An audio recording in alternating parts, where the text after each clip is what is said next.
To fix there was an error generating a response on ChatGPT. Hi guys, welcome back to another episode. Today I'll be showing you the ways to fix your issue on ChatGPT. So if you're unable to generate a response on ChatGPT, then what you have to do is you just have to follow the steps. So first of all, what you can do is you could go ahead and check your internet connection since the ChatGPT works only on the internet. So you can make sure that you have a stable and a proper internet connection.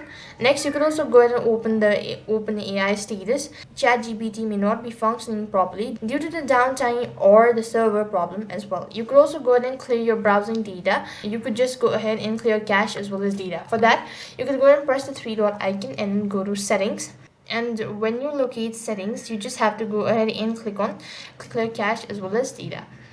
Next, what you have to do is you should be able to find it. If not, then you could also try refreshing the chat gpt.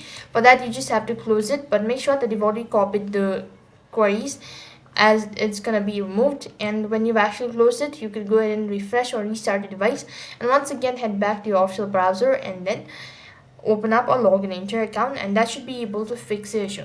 So that is how you can fix an error generating a response in ChatGPT. That is all for this video. I hope the video was helpful. Make sure to like, share and subscribe to our channel. Thank you for watching. See you in the next video.